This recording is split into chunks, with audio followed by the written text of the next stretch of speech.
Good morning. One of the comments in my last post was from Stephanie, requested that I speak about why calories in, calories out doesn't always work.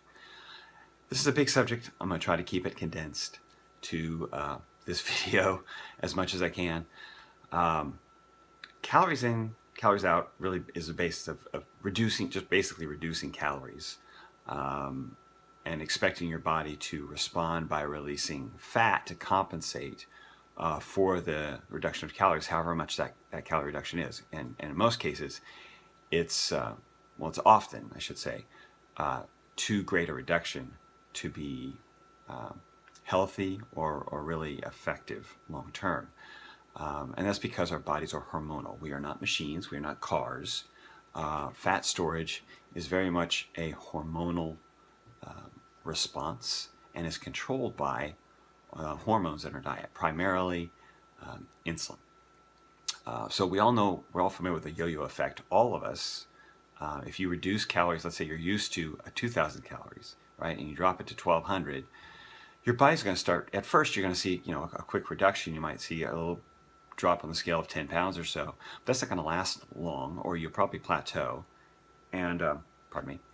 You're going to plateau, and because your body responds by lowering its energy needs or its metabolism to support organ function and tissue function, and come down to that new level, and that's going to be your new norm. And you don't want that, because when you just start eating normal calories again, or if you just have a big eating weekend, you're going to gain weight. And that's the yo-yo. It goes up and down. Metabolism goes up and down. Your appetite or your eating habits have calories in varying amounts, and then you have this weight gain, weight loss, kind of little, usually a small weight loss, and then a big weight gain. You end up coming back heavier than you did before. Not a good cycle. Okay. So fat storage is hormonal. So here's an example. It's not exactly how we work, but it's an example of hormones. And they did this experiment with squirrels who hibernate, right? They store up nuts for the winter, but they also fatten up to get through the winter, so they have something to burn when food is scarce, okay? And this hormonal drive just happens every fall. They get this trigger, it's instinct, to store fuel, not only as nuts in their tree, but as fat on their bodies. So they did this experiment with two squirrels in the lab. One they let eat as much as they wanted, fattens up. The other squirrel, they reduced or limited calories to pretty much starvation level. And I think actually may have even stopped feeding it altogether. But the squirrel continued to get fat. It fattened up like it always does every fall to get ready for winter. And then it starved to death because its body was not releasing that fat. And it was in fat storage mode hormonally.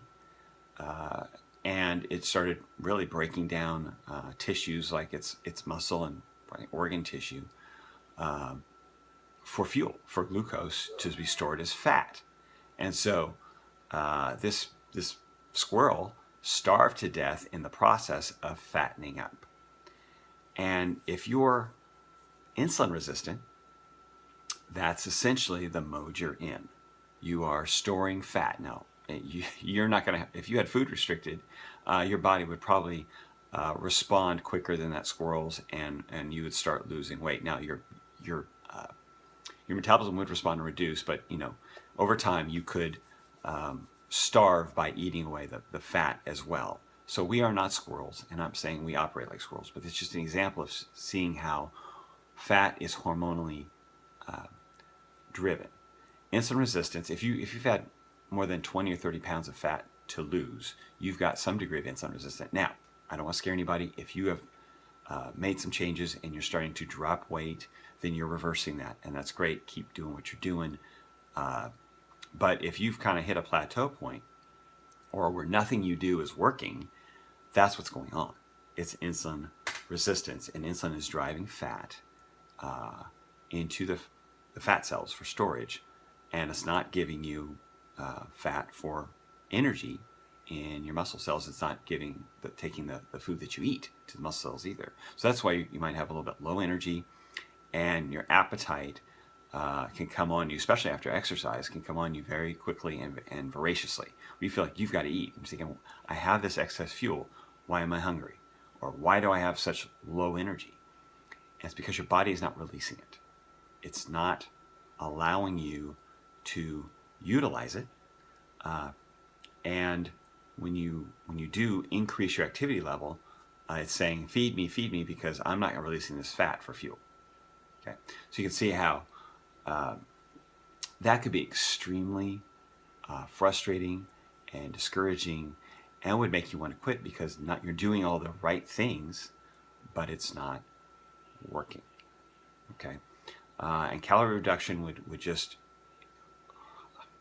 make the problem worse by reducing your metabolism to that new low area, if you could maintain it. But what's more likely to happen, because of the hunger driving from the hormones, you're going to get on that yo-yo, and it's going to make it worse.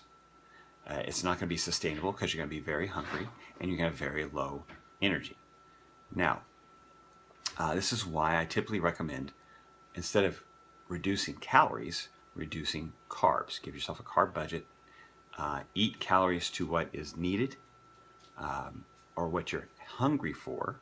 Okay, and let me tell you something. If you're eating mostly protein and fat, it's kind of hard to binge on those things. You get full pretty quickly. You get satisfied pretty quickly.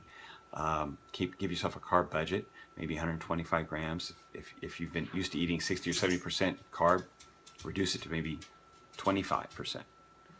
Use an app to tell you where that fits. MyFitnessPal has a great pie chart, and you can actually set your calorie budget for whatever percentage you want it to be, and then you can just check it and see where you are. It's a great way to manage your macronutrient intake, your fat, carb, and protein intake.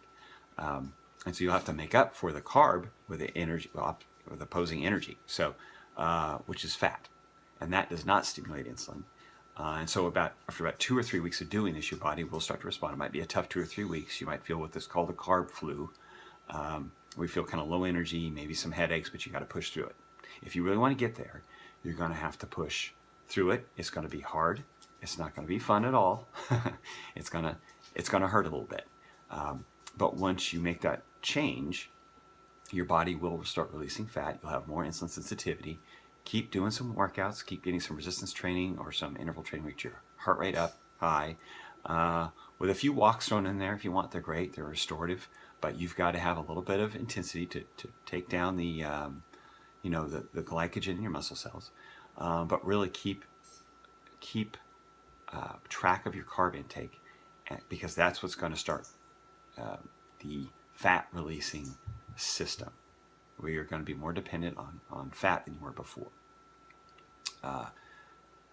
Please, I know there could be lots of questions about this. I certainly didn't cover it completely. It's impossible in a short video, but give me your questions. I'm happy to try to answer them, and maybe I'll take those and make a follow-up and answer your questions in a video sometime next week. Until then, have a great weekend. Talk to you later.